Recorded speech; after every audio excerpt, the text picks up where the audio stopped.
Hi everyone, thank you for joining me.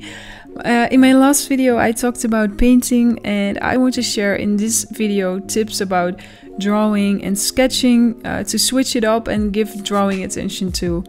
It's my favorite thing to do. You can do it everywhere, and even if you don't have a lot of time, you can still bring some draw supplies with you. So that's why I love it so much. And while I'm showing you a couple of these drawings, I want to talk about these 3 tips. So number 1 is creating ideas. 2, shading and contrast. 3, how to grow as an artist. Okay, number 1, creating ideas. In the last video I was talking about how to find inspiration, and I really hope that that helped you. But here I want to talk more about the next step. So you've collected all these images and you are ready to make something, but you don't know where to start exactly. I've talked about this last week with my sister, who wasn't creating for a long time, and she just wanted to make art again, but she really had to get back into the flow. So I would say, like, looking back at your old sketchbooks can be really helpful. For me, I was sick for a long period, as you might know, and I had to take a break from art. And when I looked at all the folders with ideas, the unfinished pieces, it wasn't hard for me to start again. And if you have to make new ideas, just try to draw from your fantasy, you know, some doodles, and don't pressure yourself. Just sketching something is always good, right? So if this is hard for you, you can draw from reference without having a plan. So just start to study the things that you really love, and I think while you are drawing, your brain starts to work and starts to develop these concepts. So you can just take your time with that and just don't worry about what comes out of it. If you don't have a lot of time, you know, that could be for work or school, you could set a timer. Okay, this sounds silly, but set a timer each day and doodle something for 15 minutes. At the end of the month, you would have about 30 doodles, and I'm sure there is a great idea between all these doodles. At least you have, you know, something to choose from. You could also brainstorm with words about the subjects that you've collected by writing down things that pop up in your head when you think about this subject.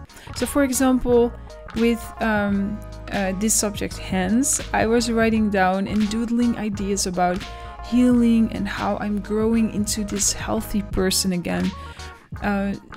Yeah, this is a personal subject, and maybe it's hard to translate emotions into images, but I do a lot of things on a subconscious level, but I also think about how I can translate these emotions into visible things that I can draw.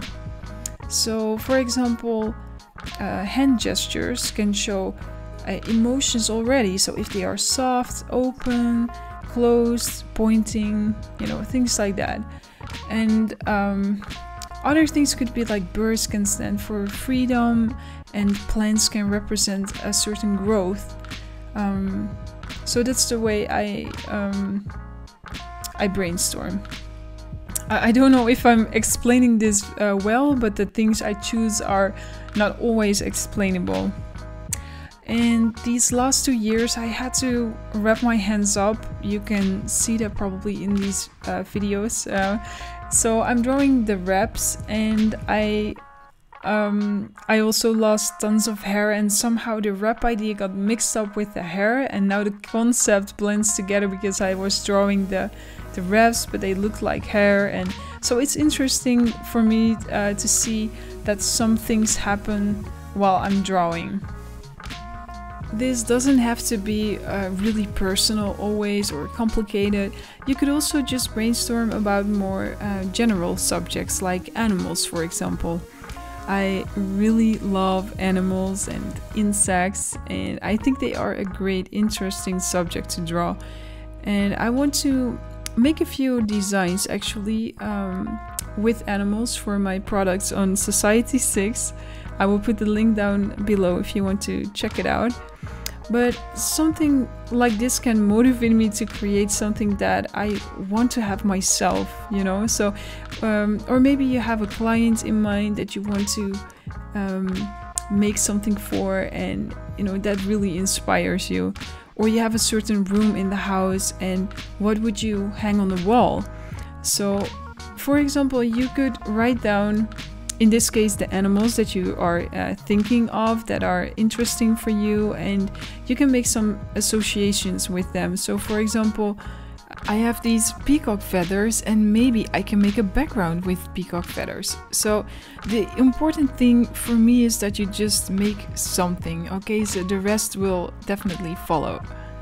Okay, on Patreon, I will share my favorite drawing material, pencils, tools, and paper while I'm making this drawing. So if you are interested, just click down below for the link. But for now, I will move on to the second drawing.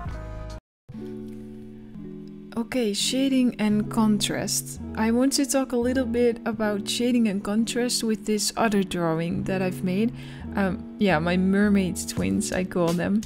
In the beginning, when I was started with drawing, I was afraid to use really black areas, and I think, yeah, that's because I was a bit more insecure about where I would put my lines and shapes. But now I think it looks very interesting to make certain things darker, like her hair, for example. I made that completely black at the top, and maybe you can do that too with your own work and just see if you use enough contrast. Maybe that's not the point with you and you already are doing that. But I'm just saying this as a tip. Or add another medium like ink, for example. In the first drawing, I've made the fishes very light and soft, but in the second one, I just wanted to see how everything would look together if I made the fishes completely black. Yeah, it also make them come a bit more forward. I also added another color to her hand, just like I did in the first one, which gives it also a little twist. And I think just working in series can be very nice to make your work better, because you can basically draw something again from a different angle and see what works better. I've also added a bit of seaweed in her hair, and her clothes are covered in these fish scales. For shading, I will use the smudger a lot to make the contrast more intense, and the eraser, of course, I will use it to lighten up certain areas without removing everything completely, but I will also create some highlights with it. So yeah, let me know in the comments which one do you like better, the first one or the second one, or maybe you don't like them both. That could be. But yeah, I would love to know. Okay, number 4, how to grow as an artist. While I'm talking about this, I will draw this baby. I'm starting with light sketch lines, so it's easier to make adjustments. Instead of drawing hard lines in the beginning, I think this is the way to go.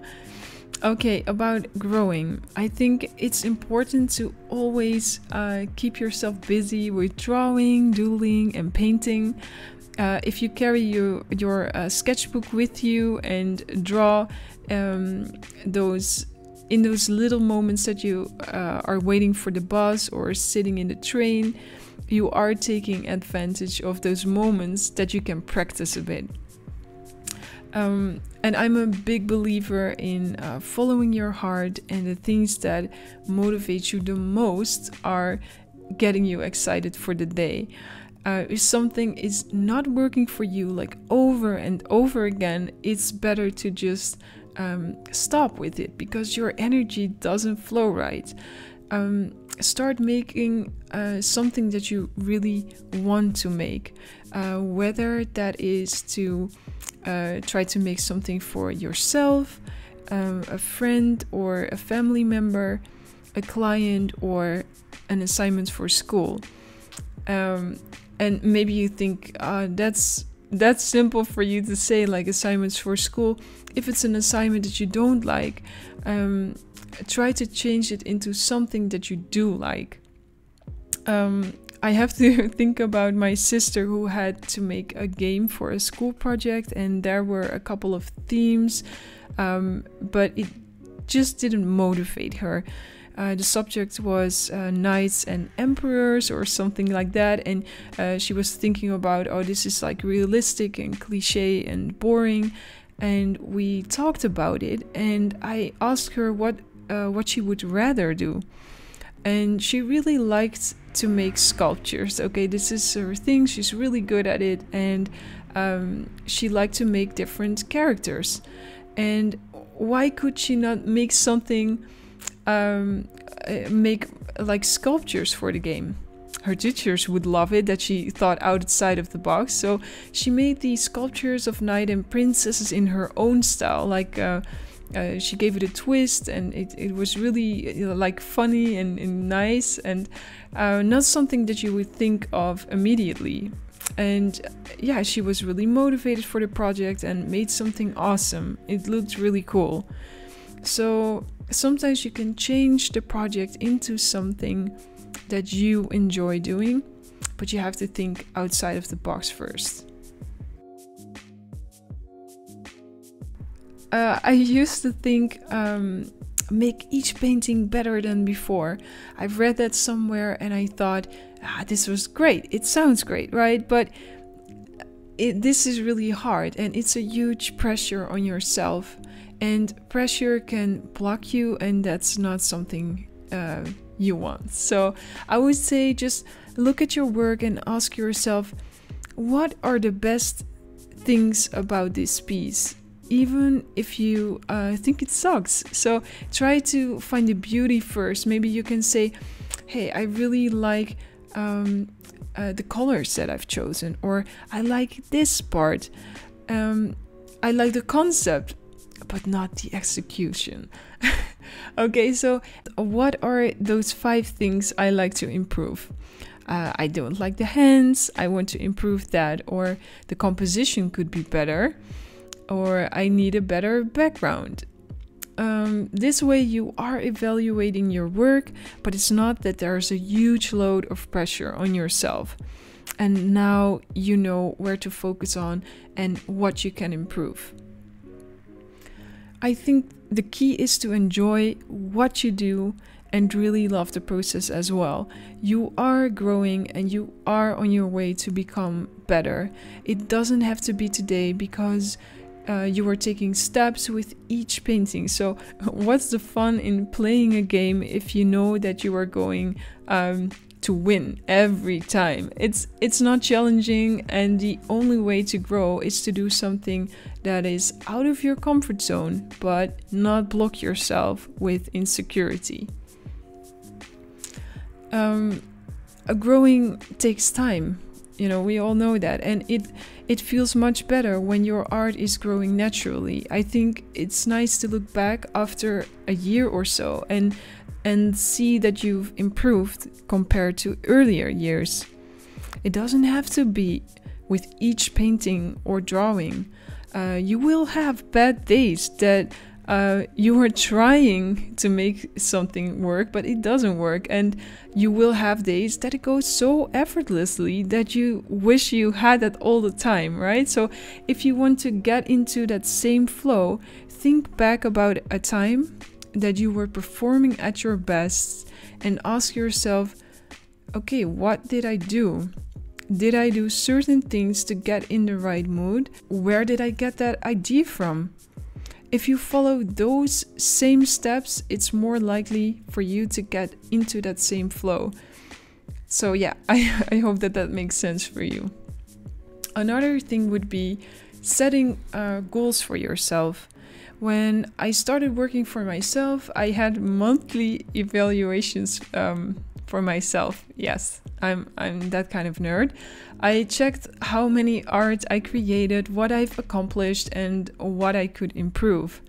I also had a painting planning on my wall with images of the things that I wanted to paint, and I printed out the goals I had for the year. Yeah, so for this year I really want to catch up with my sickness of last year and create way more art. I also want to make bigger paintings and share this with some galleries I have in mind. So these are just examples, but maybe you can make a list for yourself that really inspires you. Okay, this is the end of the video, and I want to thank you for watching. If you want to see a longer video where I talk more about the process, my favorite paper, etc., you can visit the Patreon page that I've linked below, and I will be showing you how I made this drawing. If you like this video, please let me know, because these tutorials are quite new, so I would love to hear what exactly was helpful for you. Okay, keep sketching and painting until next time. Bye bye!